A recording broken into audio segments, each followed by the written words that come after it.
Kasus ujaran kebencian yang sempat viral kini memasuki babak penting.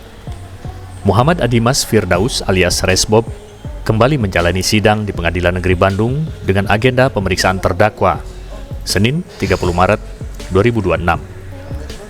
Dalam persidangan, Resbob mengakui telah melontarkan kata-kata yang menyinggung suku Sunda dan pendukung Persib Viking. Ia menyebut pernyataan itu diucapkan pada Desember 2025 saat melakukan live streaming di dalam mobil bersama temannya. Meski sempat mengonsumsi minuman keras, Resbob menegaskan dirinya masih dalam kondisi sadar dan menyebut ucapannya terjadi secara spontan. Video tersebut berdurasi hampir 1 jam dan baru disadari viral keesokan harinya. Resbob mengaku terkejut, lalu langsung menghapus video serta melakukan klarifikasi. Namun, Majelis Hakim menilai ucapan tersebut tidak mungkin muncul begitu saja. Apalagi, Resbob merupakan seorang konten kreator yang memahami pilihan kata. Hakim pun mempertanyakan alasan penggunaan diksi yang dinilai tidak pantas. Sidang masih berlanjut untuk mendalami motif dan pertanggungjawaban atas pernyataan tersebut. Muhammad Nandri Prilatama, Bandung, Tribun Jabar.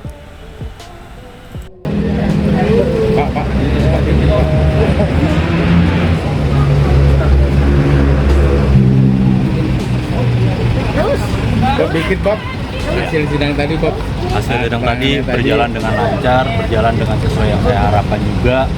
Tapi ada hal yang ingin saya sampaikan kepada Gubernur kembali, kepada Wakil Gubernur juga, Pak Erwan, kepada Kang Deddy. Saya mohon permohonan saya ini bisa diterima.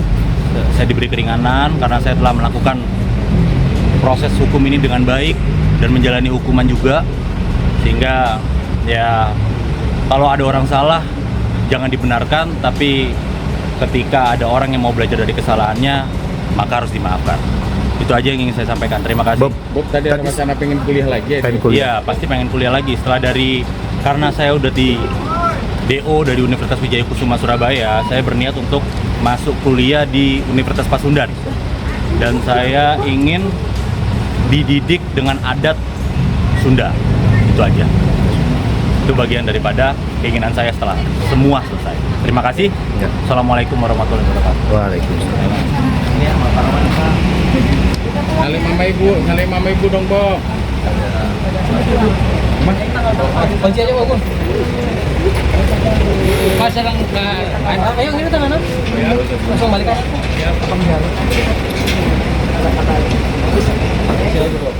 Dihadirkan oleh jaksa penuntut umum, baik itu ahli dari IT maupun ahli bahasa, tidak cukup alasan untuk dikutip sebagai pertimbangan. Kenapa begitu? Pertama, ahli IT yang dihadirkan oleh penuntut umum itu mengatakan bahwa dia memeriksa alat-alat bukti yang digunakan oleh terdakwa itu hanya dengan pandangan mata, sehingga bagi kami tidak ada relevansinya untuk disanggah karena tidak memiliki kekuatan untuk mendukung dakwaan penuntut. Yang kedua, ahli bahasa juga tidak bisa menjelaskan ketika saya tanya apa dasar teorinya untuk menjustifikasi kata-kata itu bermuatan dehumanisasi. Nah, malah kesana kemari penjelasannya, bahkan sempat emosi di saat akhir karena saya waktu itu berpikir berdasarkan pengetahuan saya yang sederhana ketika belajar bahasa, tata bahasa di tingkat SMA, karena kata-kata itu bisa dimaknai berdasarkan konteks. Sementara ahli bahasa yang dihadirkan tidak menjelaskan teori kontekstual dalam pemaknaan kalimat dan kata itu seperti apa, sehingga kami dari advokat terdakwa berpikir tidak perlu kita hadirkan ahli untuk menyanggah keterangan ahli yang dihadirkan oleh penuntut. Itu alasannya. Berarti langsung pemeriksaan terdakwa? Ya, langsung makanya hari ini langsung pemeriksaan terdakwa. Sama tadi Pak, pemanggilan penyidik nanti Pak saya. Pemanggilan penyidik itu diperlukan untuk mengkonfirmasi tentang keterangan yang termuat dalam BAP. Keterangan apa? Yang mengatakan bahwa ada latar belakang yang menjadi dasar kebencian terdakwa terhadap suku Sunda, yaitu ibu tirinya. Dia benci pada ibu tirinya.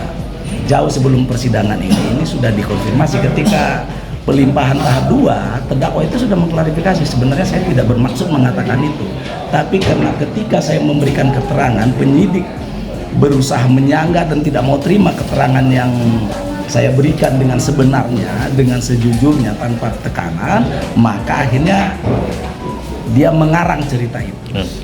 Sepengetahuan saya, kedua adiknya dari ibu Tiri yang disebutkan itu sangat baik hubungannya, sering membesuk dan pernah saya antar membesuk terdakwa. Pak tadi sempat Jadi tidak ada, saya lihat juga memang. sempat Resbob ingin kuliah di Unpas Pasundan. Ya. Itu gimana, Pak?